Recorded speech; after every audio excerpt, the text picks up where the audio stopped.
Break के बाद खुशामदीद। हैदर ज़मान कुरैशी साहब वो फरमा रहे हैं कि जहांगीर तरीन साहब की शिकायत ये थी कि मेरा केस SCCP का बनता है, FIA का नहीं बनता। ऑन अब्बास बप्पी साहब कह रहे हैं कि आपके तो सारे केसेस माशाल्लाह नैब के बनते हैं, आपके काम ही ऐसे थे कि वो नैब ही के दायराकार में आते थे। तो आपके पास कोई ऐसा केस है कि आप जहां कह सके कि नहीं हमारा केस फलां जगह का बनता है, फलां का नहीं बनता? देखिए, ऑन बप्पी साहब जो है में बातें करने की अक्सर उनको आदत है। तोशा खाना केस इनकी हुकूमत में बना, ये कहते हैं कि माजी की हुकूमतों में बने। तोशा खाना केस के अलावा कटकना SGS केसेस ये सारे जो हैं वो ख़त्म हो गए हुए हैं। इनको शायद इल्म नहीं है, और इनको ये भी इल्म नहीं है कि 2018 में यही आर्ग्यूमेंट था सुप्रीम कोर्ट के सामने, और जो JIT रिपोर्ट बनी उसकी जो रिपोर्ट है ऑफेंसेस कोर्ट के केसेस हैं, FIA का डोमेन भी नहीं है, और जो मनी लॉन्ड्रिंग लॉ है उसके भी अलहदा कोर्ट है और वो कराची में चलने थे। लेकिन क्योंकि पीपल्स पार्टी से इस हुकूमत की मोहब्बत थी और उस वक्त के चीफ जस्टिस की मोहब्बत थी कुछ ज़्यादा, कि सारे केस नैब में भेज दिए और सूबा बदर कर दिए। अब सवाल ये पैदा होता है कि हम भी यही कहते हैं कि ये SCCP, FBR और बैंकिंग ऑफेंसेस कोर्ट के केसेस हैं, लेकिन ऑपोजिशन के लिए इनको नैब भिजवाना पड़ता है, लेकिन इनके लिए अली जफर देखेगा। फर्ज कर लें अली जफर साहब ये कहते हैं कि जी ये FIA की डोमेन है या FBR की है, क्या वो कानून है? क्या वो सुप्रीम कोर्ट से मावरा है? 2018 की जजमेंट में जब ये साकिब निसार साहब ने ये सेटल कर दिया है कि ये केसेस जो दूसरे कवानीन के हैं और सूबा सिंध में चलने चाहिए थे, ये नहीं, ये नैब को भेजे जाएंगे, तो वही असूल फिर इनके ऊपर भी लगना चाहिए ना। और ये कह देना कि नहीं जी इनके केसेस तो हैं, इनके कहने से तो नहीं हो जाएंगे ना, वो केस हैं, आज भी मौजूद है, और ये मामला अब भी सुप्रीम कोर्ट में अपील हुई है नैब के खिलाफ पाकिस्तान पीपल्स पार्टी की लीडरशिप की कि ये केसेस जो हैं नैब को गलत भेजे गए हैं। अगर आपने उनके केस भेजे हैं तो तरीन साहब के और ऑपोजिशन के केस तो इंक्वायरी स्टेज पे ही उठा लिया जाता है। यहां कौन सी अरेस्ट हुई है, यहां कौन सी कार्रवाई हुई है, और आपने पहले ही NRO दे दी है। दूसरी बात यह है अमीर अब्बास साहब कि ये डील कर चुके हैं, ये नहीं, ये आपके सामने आज नहीं तो कल उस मुलाकात की तफसीलात भी आ जाएंगी। अच्छा। ये मीडिया की कुछ सेक्शन में भी रिपोर्ट हुई है और ये गलत बयानी से गुरेज कर रहे हैं। और मुझे क्या जरूरत है आप में ग्रुप बनाने की? 2 हफ्ते आपके ग्रुप बनते रहे, नशिस्तें होती रही, आधे दर्जन से ज्यादा खाने बन गए। मुझे बताएं किसी और आपके रहनुमा ने कोई इफ्तारी दी, किसी के घर खाना हुआ? हमें क्या जरूरत है? आपकी पूरी जमात में 3600 ग्रुप हैं पार्टी इलेक्शन से लेके, और आप इनको मनाते रहें, इनको रुसाते रहें। हमें इससे कोई गर्ज नहीं है, ना हमें कोई खुशी है ना कोई गमी है। आपकी कारकर्दगी आपके जो वोटर हैं वो देख रहे हैं। तीसरी बात यह है कि ये कह देना कि कोई मिसाल नहीं है, मिसालें मैंने आपको दे दी हैं। सिवाय तोशा खाना रेफरेंस के ओमनी ग्रुप के जितने केसेस, जरदारी साहब के जितने केसेस, सेनेटर सलीम मांडवी वाला पे जितने केसेस, ये सारे फेक अकाउंट के केसेस हैं। जबकि फेक अकाउंट की डेफिनेशन ही नहीं है ना एंटी मनी लॉन्ड्रिंग लॉ में, ना ही आपके उन अकाउंट्स के केसेस के अंदर। इस पे हजारों जजमेंट्स हैं, लेकिन पाकिस्तान पीपल्स पार्टी की क़यादत के खिलाफ एक टारगेटेड अप्रोच की गई। इसी तरह मुस्लिम लीग की क़यादत के खिलाफ जो कानून मौजूद है वहां केस नहीं भेजते। वो सर से पांव तक तैयबा गुल की हथकड़ियों में चूमती हुई नैब जो है उसकी तो आज तक फोरेंसिक नहीं करवाई। अरशद मलिक की तो करवा ली, इसकी फोरेंसिक क्यों नहीं करवाते? तो ये बात ये है कि हवाओं में बात नहीं करनी चाहिए, फैक्ट पे बात करनी चाहिए। अली जफर साहब अगर जो भी रिपोर्ट आएगी, अली जफर साहब की जो भी रिपोर्ट आएगी, पहले तो आप उनको लॉ मिनिस्टर बनाने जा रहे हैं, तो आप जो भी वो रिपोर्ट देंगे उसकी कोई कानूनी हैसियत नहीं है। और अगर आपने उनकी रिपोर्ट के ऊपर अमल दरामद किया और उन्होंने कह दिया कि ये FIA के केसेस नहीं है, ये नैब के केसेस हैं, तो क्या आप नैब में भिजवाएंगे? बिल्कुल ठीक है। मैं ऑन में अगर आप इजाजत दें तो मैं माइदा साहिबा से लेके जज चेंज कर दिया, आपने इन्वेस्टिगेटर चेंज कर दिया। अब आप अली जफर फरमाते बना रहे हैं इन्वेस्टिगेशन को ओवररूल करने के लिए।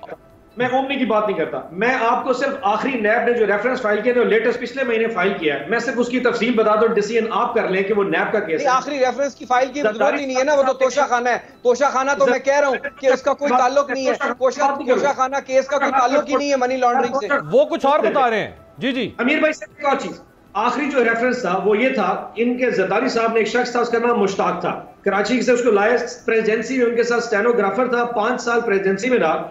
उसके अकाउंट में 5.6 अरब रुपया ट्रांसफर हुआ, पैसे का, कहीं से भी आया होगा। उसके अकाउंट में से जरदारी साहब ने जो आखिरी ट्रांजैक्शन की 35 करोड़ रुपए मुश्ताक स्टेनोग्राफर के अकाउंट में से निकाल के क्लिफ्टन के अपने जो घर है इनका जरदारी हाउस बिलावल हाउस के साथ वाली प्रॉपर्टी परचेज की, एग्जैक्टली पूरा कैश लगा के और उसको अपने एसेट में डिक्लेयर कर दिया। अब ये केस एफआईए का बनता है या नैब का बनता है, ये हैदर जमान कुरैशी साहब डिफाइन कर दे जरा। बस ये केस बनता है offences in respect of banks का, ये स्टेट बैंक का केस है। क्या ये एसटीआर ट्रांजैक्शन है, ये सस्पिशियस ट्रांजैक्शन है, ये बैंकिंग कोड का केस बनता है, ये नैब का केस नहीं बनता। चले ठीक हो गया। माहिदा साहिबा, ये जो अभी तरीन साहब वाला सारा एक फियास्को हुआ है, ये जरा बताइए कि अब अगर तो जहांगीर तरीन साहब के खिलाफ केसेस खत्म हो जाते हैं या केसेस आगे नहीं चलते या वो बरी हो जाते हैं, तो इंप्रेशन ये आएगा कि उनको एनआरओ दिया था इमरान खान साहब ने, इसलिए ये सब कुछ हुआ। अगर केसेस चलते हैं आगे, तरीन साहब की पेशियां शुरू हो जाती हैं, तो तरीन ग्रुप फिर से सार उठा लेगा, तो इमरान खान साहब तो दोनों तरफ से अब मुश्किल में पड़ गए। बिस्मिल्लाहिर्रहमानिर्रहीम जी, thank you for inviting me to your show. जो आप बात करें कि अगर ये होगा या अगर ये नहीं होगा, ये क्वेश्चन अब अराइज नहीं करता क्योंकि एनआरओ दे दिया गया है। चलो। और आपको इसकी जो सबूत हैं नज़र आते हैं जब इनके एमएनएज एमपीएस टीवी पे बैठते हैं, और जिस तरह का इनका परसों 2 दिन पहले जो रवैया था पीटीआई की हुकूमत के ऊपर और पीटीआई की पार्टी के ऊपर, और अब जो रवैया है उसमें जो फ़र्क है उससे साफ जाहिर होता है कि एनआरओ मिल गया है।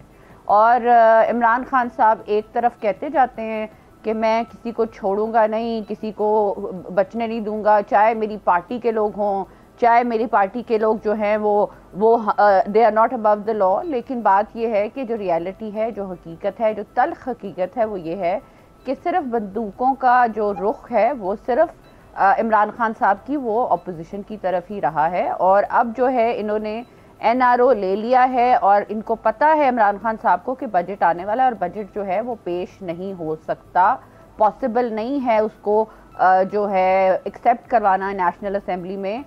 उनके पास नंबर्स नहीं है, तो उनके पास उन्होंने ये इन्होंने कर दिया हुआ है। सो ये कहना कि इसका ये चीज़ें जो हैं ये रिलीफ देंगी या नहीं देंगी, रिलीफ मिल चुका है। दूसरी बात ये है कि देखें, एक इन्होंने पंजाब असेंबली में रिसेंटली चोरी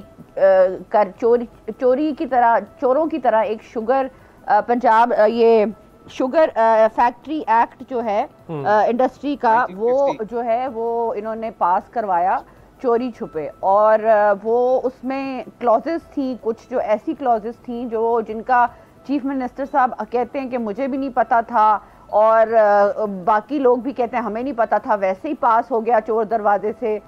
पंजाब असेंबली है कि अब पंजाब या इनका क्या है, बादशाहत है कि एकदम जो है वो पास हो गया और इनको पता नहीं चला। इसमें ये शुगर मिल मालिकान को प्रोटेक्शन दे रहे थे कि वो किसानों को 6 से 7 महीने तक पेमेंट ना करें तो भी जो है उनको कोई फर्क नहीं पड़ता, और 6 से 7 महीने की मोहलत मिल रही थी शुगर मालिकान को। और अगर पेमेंट नहीं भी मिलती तो जो गरीब किसान है उसको जाना पड़ेगा अदालत में, और गरीब किसान अदालतों के चक्कर लगाए। अब ये चीज़ इनको वापस लेनी पड़ी क्योंकि वो पकड़ी गई। तो इस किस्म की चोरियां जो करते हैं और जो लोग जो है शुगर माफिया है या चीनी माफिया है या अद्वियात माफिया है, ये सारे माफिया जो है ये माफ हो चुके हैं। हमें मीडिया पीएमएलएन को या पीपल्स पार्टी को मीडिया ट्रायल का हिस्सा बनाया जाता है। अच्छा माइजा, एक और सवाल का जवाब फिर मैं ऑन साहब से हमारे लिए दोनों सवालों का जवाब ले लेंगे। मैं एक और बात बताती हूँ, एक मिनट मुझे एक और बात ऐड करना चाहती हूँ मैं सिर्फ, कि ये जो आर्ग्यूमेंट हो रही है कि क्या ये मामला एफबीआर का है, एफआईए का है या किसी का है, क्या ऑपोजिशन को ये चॉइस दी जाती है कि वो चूज कर सकें कि हमारा मामला आप एफबीआर को दे दें, एफआईए को दे दें या किसी और महकमे को दे दें? तरीन साहब को ही या इनके माफिया को ही वैलिड क्वेश्चन है। माइजा बता दें, जो नवाज शरीफ साहब के ऊपर ये कोई हमला वमला हो रहा था, ये क्या हुआ है लंदन के अंदर? ये कौन इसमें इन्वॉल्व हो सकता है? देखिए, मैं इसकी शदीद मज़म्मत भी करती हूँ और मैं समझती हूँ कि ये बहुत चीप किस्म की टैक्टिक्स है। लेकिन आपको पता है कि हमारी जो ऑपोजिशन है, अनफॉर्चुनेटली ऐसे लोग भी उसमें शामिल हैं जो जो है इखलाक से गिरी हुई हरकतें करते हैं, तो मेरा तो इशारा उस तरफ ही होगा। चलें जी, ऑन अब्बास साहब, दोनों सवालों के सर, ये नवाज शरीफ साहब के साथ कोई आपकी पार्टी वार्टी का या क्या हो सकता है, कोई रोल या अमीर ये शुगर पे मैं भी एक बात करूंगा, आप ऑन साहब से बात कर लें। शुगर लॉ के ऊपर जो बात की है माइजा ने, मैं बताता हूं कि इन्होंने किया क्या उसके बप्पी साहब।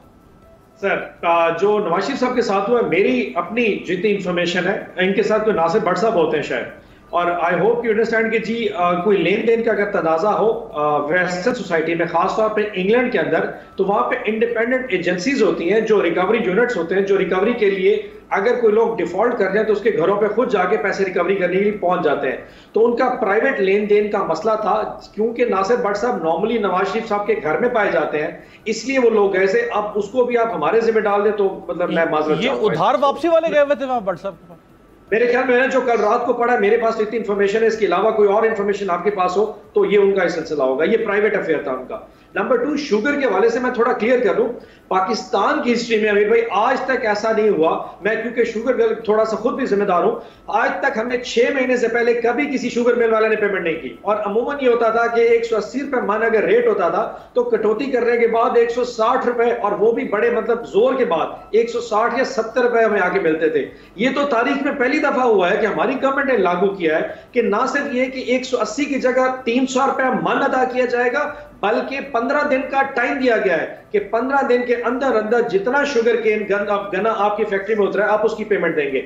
एक चीज। अब ये दूसरा जो ऑर्डिनेंस की बात कर रहे हैं, मुझे उसकी डिटेल का अंदाजा नहीं है, बट मैं ये जरूर कह सकता हूं कि अगर ऐसा कोई ऑर्डिनेंस आ रहा था, वो उसी दिन ही रिपोर्ट किया गया चीफ मिनिस्टर हाउस को, और उसी दिन उन्होंने इंस्ट्रक्शन जारी कर दी गई थी कि इसमें ये जो फलानी क्लॉज, वो एक क्लॉज थी जिसका ये बीबी हवाला दे रही, जिसका मुझे एग्जैक्टली अंदाजा नहीं है, लेकिन उस क्लॉज को फौरी तौर पे रिवर्स करके वापस ले लिया गया था। सो ये तो गवर्नमेंट गन्ने वाले उसको जो है ना बेनिफिट देना जा रही है। और एक चीज और ऐड कर दूं, शायद आप मतलब थोड़ा सा कि पाकिस्तान की तारीख में पहली दफा 8 crore 10 lakh million tonne metric tonne जो है ना उसकी प्रोडक्शन हुई है जी गन्ने की, और गन्ने की टोटल फसल जो है वो 17% पहले से ज्यादा है, जिसकी वजह से इस इकोनॉमी में 400 अरब रुपए का एग्रीकल्चर की पूरे हमारे फील्ड में इजाफा हुआ है। और जो नेशनल अकाउंट्स कमेटी की मीटिंग की जो फिगर आई है उसमें सबसे बड़ा पोर्शन तो गन्ने की फसल का आया। बिल्कुल, उसके बावजूद लास्ट 10 सेकंड प्लीज कमेंट कर दें आप जो शुगर के ऊपर करना चाह रहे हैं।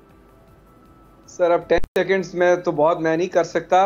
वो कानून जो है प्राइवेट मेंबर डे पे हुकूमत ने पास करवा लिया है, उसका नाम है sugar control factories amendment act 2021, और उसमें जो फार्मर प्रोटेक्शन थी 1950 से चलती आ रही थी, ये so called pro farmer government ने विड्रॉ कर ली है। सबसे बड़ी प्रोटेक्शन थी कि 15 दिन में सीपीआर की पेमेंट होनी थी, उसको खत्म कर दी है, और क्रशिंग सीजन जो 1 अक्टूबर को शुरू होना था उसको 30 नवंबर कर दिया है। टोटल केन कमिश्नर और गवर्नमेंट का कंट्रोल और फार्मर कंप्लेंट करके शुगर की ये तो बेनिफिशियरी, फिर इसका मतलब है शुगर मिल ओनर्स होंगे कुरैशी साहब।